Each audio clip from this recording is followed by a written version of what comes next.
Okay. So I'm watching the Canucks right now, or just Jake Allen. I wow. Anyways, so while I'm watching this, there's something else I've wanted to talk about for a while, and there's never going to be a good day for me to have time to talk about it um, enough. So let's just adjust this a little bit. I don't know. Is that it's kind of I hate that when it's just a little bit off, just not much. Now see, and then it overcorrects, and then it. All right, that's as close as it's gonna get. I forget it. I'll figure it out some other time. Um, yeah, the life of a YouTuber is interesting because to people on the outside, it's privileged, privileged, and I saw that, and that's kind of why I'm doing this because I saw that you're privileged. Okay, all right, I'm gonna do a video on this because yeah, it's interesting because for people who have the regular job, and I had a regular job for over 20 years, you go in, you do your job, you go home, and I love that. I used to when people said, "What do you do?" Oh, I work in a warehouse. I do my job and I go home, and that's it. I don't take the work home with me. Whatever happened at work happened, and I just ignore it. I come back the next day and I start all over again. YouTuber, it's a little different, and because it's you, so people aren't subscribing to um, a company; they're subscribing to you. It's all about you. So unlike when I would go to the work or go to the warehouse and do 8 hours of work, and I could hand in my paperwork at the end of the day and go, "Look what I did," and they go, "All right, thank you very much. Home you go." And I go home. I turn on TV. I can go out, go for a bike ride, do whatever the heck I want. Right? YouTube's a little different now. I'm very grateful that the main channel I have is all hockey. And I'm grateful for that because while yes, it sometimes gets, tedious watching as much hockey as sometimes I have to. There are days where it's like I want to why is there a game starting at 7:30? It's part and parcel of what I do. And I understand that's part of the job. That's the part that, isn't a lot of fun and you don't get paid while you're watching hockey games. Uh and so it's different from the other job that I had, but I'm very grateful that it's focused. This channel is a little less focused, and that's why, I'll post some stuff about news and Canada Post, which I'm trying not to do another video about Canada Post because I'm not overly happy. There's a bunch of stuff that I have coming through Canada Post. I go out of town on the 20th, and all of it I ordered with plenty of time to spare, and now it's kind of stuck. I don't know that I'm going to get those items when I was supposed to get them, so I'm not very happy about it, but that's a whole other video topic. I watch a lot of bigger YouTubers. And for me, bigger means 750,000 subscribers or higher. And what's interesting is that I watch Shauna a lot. Shauna's Nanalew, Nanalew. And she always has subscriber numbers going up. She's gaining subscribers. She gets a ton of views every day. And yet, the number of videos she posts is small compared to a lot of others. And she hasn't posted anything new on her channel since April, but she's still gaining numbers and gaining subscribers. She genuinely comes across as very likable. She has videos where she talks about depression and she's very honest about it. And her videos partly inspired me to become a YouTuber as I am now. And I'm very grateful for her videos when I was at the lowest point in my life. I felt like those helped. So certainly if I've been able to do that for people through videos on my main channel or on here, I'm very grateful to be a part of that too. But her numbers keep going up. Now, Emma Blackery I've been following for years. I'm not currently a subscriber because her channel keeps changing. And it's funny because Emma on her own can be really, really likable. Absolutely, completely likable. But she goes through these phases. So she had a song she'd recorded that showed up when they were promoting something through Google or Apple, the iPhone, the iTunes, whatever they were promoting. She gets promoted, and right away she's like, okay, so the music thing then. So she focused on the music thing, which alienated a lot of people. It was part of the reason that I unsubscribed. I'm like, I don't really want to watch a bunch of music vlogs. That's not what I subscribed to her for. I subscribed to her for, and it wasn't even for the comedy videos. A lot of people subscribed to her for comedy videos she did. I thought her comedy videos were okay. I didn't think they were brilliant, but I thought they were okay. And I just thought she was very watchable, and I thought she made some good points here and there. Yes, she has her impetuous moments, but she's young. I think what gets forgotten with YouTubers a lot, and I'm totally not in this category, is a lot of these kids are young, and they've started off as a YouTube celebrity, and they don't work regular jobs. They don't. So they have a totally different view on the world than what somebody who works the 9 to 5 grind is going to have. And I've worked that 9 to 5 grind, as I said, for decades. So I don't need anybody to tell me I'm lucky to be where I am. But what's interesting to me with Emma is that her most recent video, she posts about how she's moving and another update on the channel. She's done too many updates on the channel. So she's like, it's all about my music. And I don't care if anybody else likes it. Forget what came before. And she started losing subscribers by the thousands. So she comes on, she comes up with a video I think it wasn't that long after, where she's like, oh, no. I'm not going to stop talking about other things. Not just music. It's going to be other things too. But the damage had already been done. So when she tried going back, okay, I'll start doing like Sims videos and fun stuff. And it's too late. Now, looking at her right now, and I go through Social Blade, which I know is not 100% accurate. And I say this because I do use Social Blade to check my own stats. And sometimes they're accurate, and sometimes I go, wait, what? But yeah, today, for instance, she's lost 61 subscribers. She's down to 1,458,385. That's a lot of people subscribed. But what's interesting to me is her daily view counts are down to, I would say I'd say she's averaging a little below 10,000 per day. And every time she posts a new video, she loses a ton of subscribers. So here's how I see it. When she posts a new video, it shows up in the subscription feed for people, and they're like, oh, I forgot I was still subscribed to her, and they unsubscribe.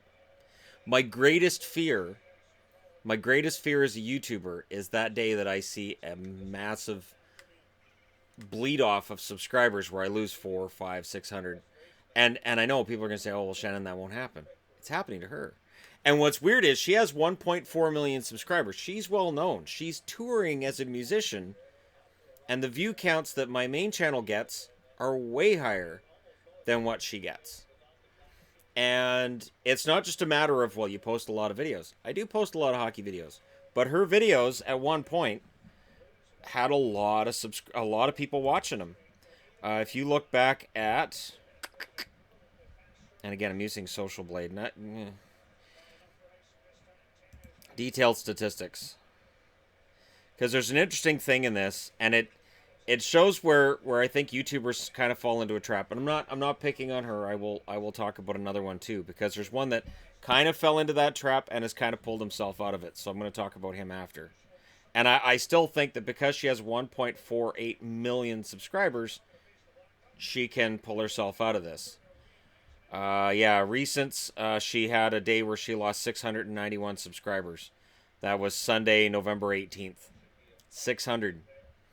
And again, those are people that are actively clicking unsubscribe, saying, I don't want to subscribe to this anymore. So I'm going to go into her videos and just talk about one little thing, and then I'll go over to the, because again, I'm not trying to pick on her, because I follow her because I like her. I think she's nice. I don't subscribe to her anymore because she hasn't put out a video in a long time that I would sit and watch the whole thing.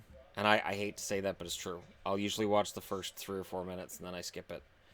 Her most popular video ever, with 5.3 million views, is If Tampon Commercials Were Honest, which I've never watched. But I understand what girls would be popular. Her second most popular video is My Thoughts on Google+, 4 million views. And yeah, that's from 5 years ago. The tampon commercial one is from June 23rd of 2015.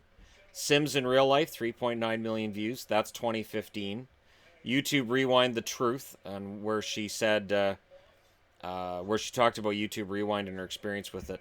And that alienated people too, because YouTube Rewind is something you get invited to if your channel's one of the biggest ones around, and they make a video where you're in it, and it's one of the biggest ones around. And she was on the set, and she was miserable, and she talked about it. And I don't think that helped. I think she came across as kind of spoiled. That was last December. That was a year ago yesterday. What They Don't Teach Us About Sex, that's 2015. If Websites Started Dating, that's 2015. I Lived Like a Sim for 24 Hours. That's from August of last year. The one thing that all YouTubers do we will check our view counts and we'll look and see what our most popular video is. For example, on my main channel, the most popular one is one that I just did, is the odds of any of the teams moving in the NHL, and I didn't think much of it at the time. It's got 188,000 views. And I look at that total and I go, okay. And then there's my draft reaction videos, which have started garnering a lot of views, even though they're insanely long live reaction live streams. But okay. And I look at that, and as a YouTuber, you get two messages out of that. One, that's your most popular message. Two, don't overdo it.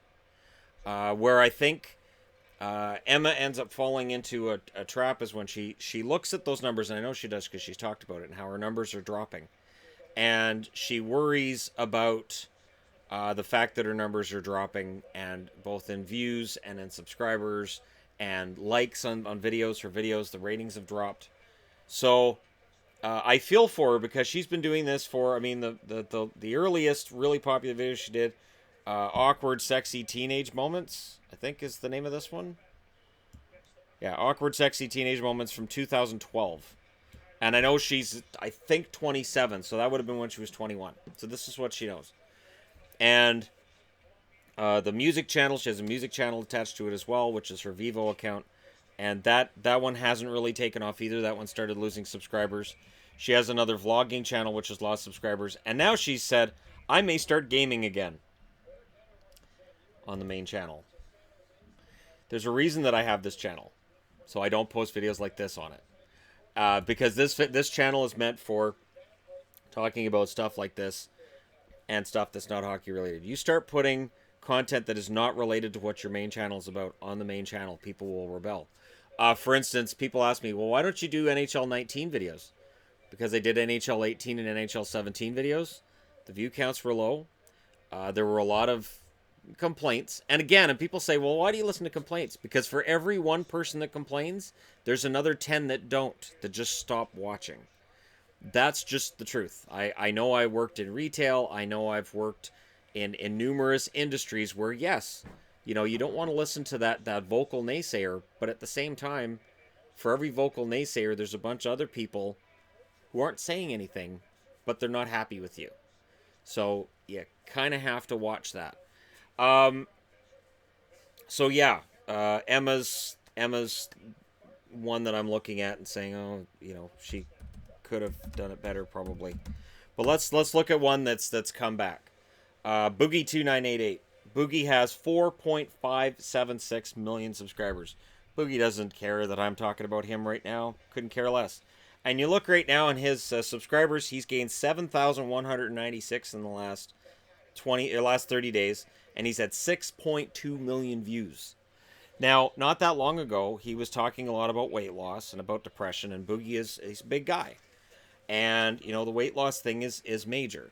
On my main channel, there are people that take shots at my wife due to her weight. She knows her weight. She doesn't need the internet to tell her. And I didn't fall in love with her because she looked like Pamela Anderson. I fell in love with her because she's Yvonne and she's awesome.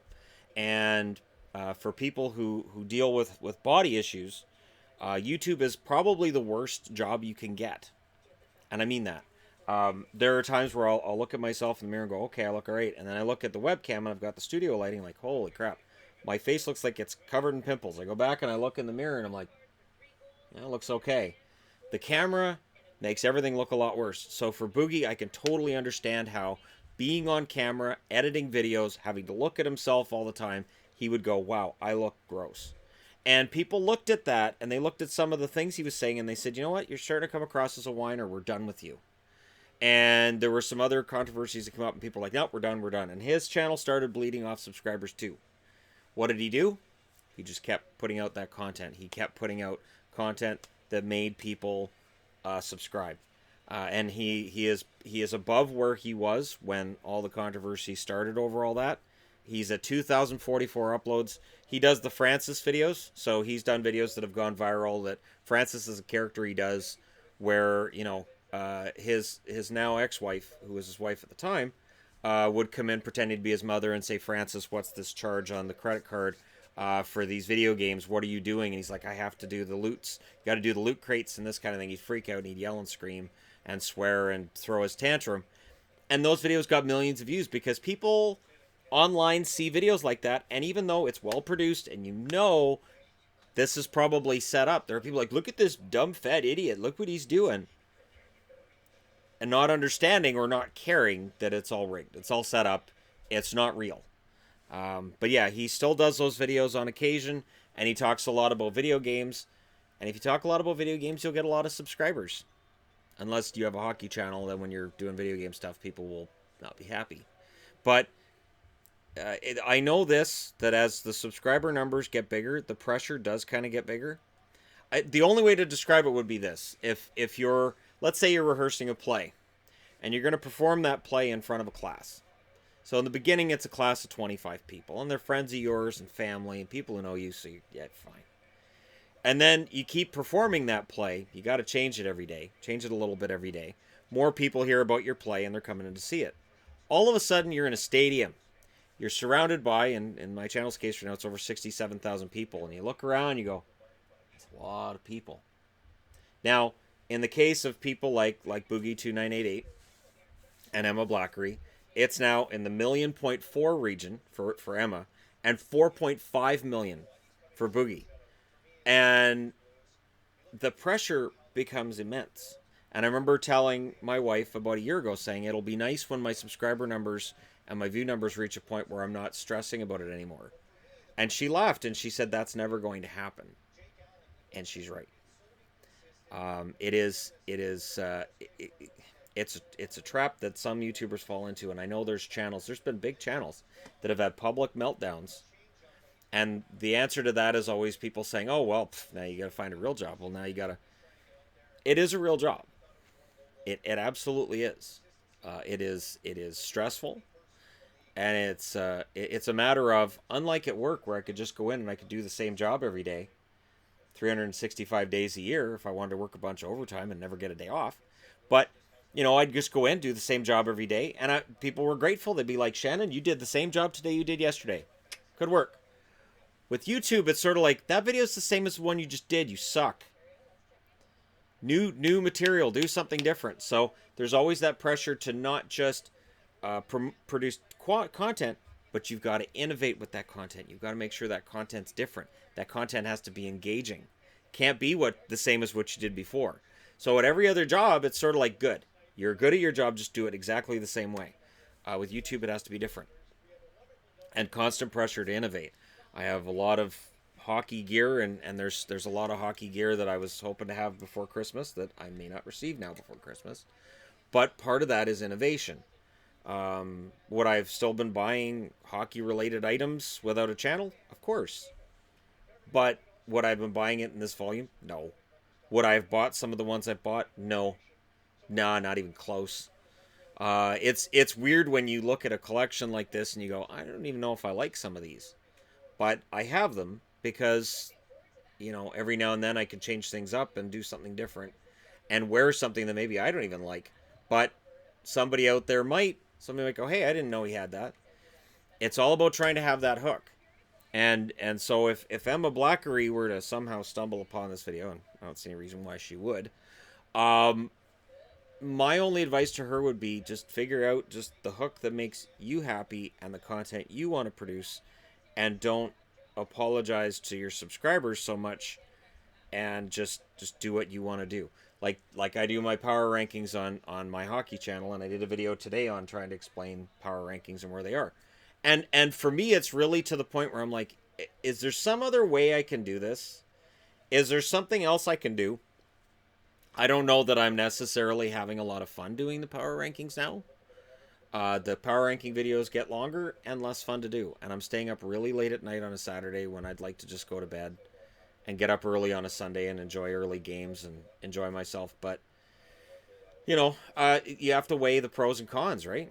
But at the same time, I have that 67,000 subscriber base that I have to make sure that on a Saturday night I don't say, look, this is what I'm doing instead. And I don't see half of them go, we're tuning out. This is stupid. Well, we came to see the other thing he does, but he's not going to do it. Sorry, let's go. And that's the big thing. Because unlike every other job, what I do is completely hinged upon my ability to garner an audience, to gain, and to keep. So if I can't gain an audience and I can't keep that audience, I'm done. And so there is a daily stress on people who do this for a living. And it is completely different than any other job. I never came home from work and thought, ooh, there weren't very many people watching me while I stacked those boxes at work today. I have to make sure there are people standing around watching me stack those boxes. When I loaded up that store that was going to Kelowna, I don't think I did it with enough flair. I could have probably done a little bit of a song and dance in there, and I probably would have got bonus points on my paycheck for having added a little bit of flair to loading up the Kelowna store. I have to find a way to do that. It's completely different. All right, so there you go. Just my rambling for today. Thank you guys so much for watching if you made it to the end. And if you did, I'm going to do this just to show that I can do that. There you go. A little bit of something. Don't say I don't give you anything. And then, here's the church. Here's the steeple. Look inside. There's no people. Anyways, there's a little bit of something at the end, right? You got to give them a little bit of flair. That's for the thousands in attendance. On this channel, it's around 4,500, which is reasonable. That's a junior hockey game. We're not up to Super Bowl level yet on this channel. I don't know that we ever will be, but hey, thank you guys so much for watching. I'm going to continue to watch the Canucks' complete and total destruction of the Blues. I don't know what's going on, but it's the Canucks, so absolutely there could be a comeback because they're known for not keeping leads sometimes. But hey, there's sometimes some fun to be had with this, and I do my best to find the fun in it. And whatever you do for work, that's the main thing. Find the fun in it. All right, I'm done talking. Thank you guys so much for watching. Hit like and subscribe if you're browsing your way through just happened upon this video. And I'll talk to you again soon.